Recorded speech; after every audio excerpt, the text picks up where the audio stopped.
So you got to give a big shout out to Najee Harris, especially the start of this season. He lost his C to Kenny Pickett, who, in my opinion, didn't really earn the C, but that was a team thing. They voted for Kenny Pickett to be the captain. He was the captain and lost his job this season. And Najee started off slow, just like he started off slow last year, but he was injured last year. He's the first player in franchise history to run for three straight 1,000 yard seasons. First 3 years of his career in the NFL. And now we got, I think it's an option. We have him on one more year left on his deal. And we got Jalen Warren back next year. And Najee has been pretty much the main focus point of turning the Steelers' rushing offense around. Because without Le'Veon Bell, what year was that Le'Veon Bell left? Like 2017, 2018 that was. So that's shit 5 years ago.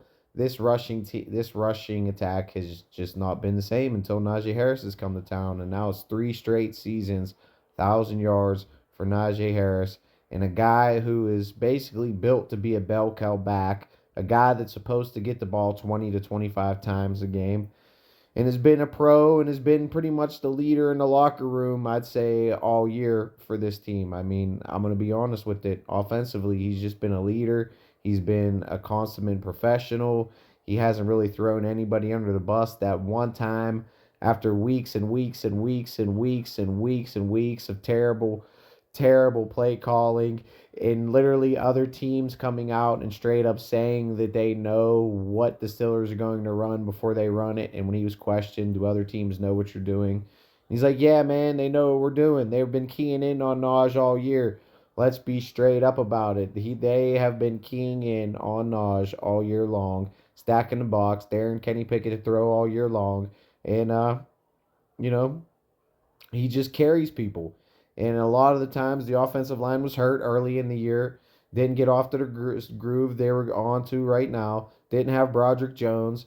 And now we really have an identity to go into the playoffs. And an identity that we can build on. And pretty much an identity that really just needs to find a right quarterback that you can plug in and play. And right now it's looking like Mason can be that right quarterback. A quarterback that can stretch a field, a quarterback that's a veteran, that knows how to just take what the defense gives him, go through his motions, reading defenses, and Mason's looking like a prime veteran in the league, and that's exactly what he is, who's been stewing and stirring and waiting for an opportunity, and the Steelers have a good chance to have 3 chances Sunday to get into the playoffs. But you got to give a shout out to Najee Harris. I mean, it's been a bumpy, rocky road for Naj.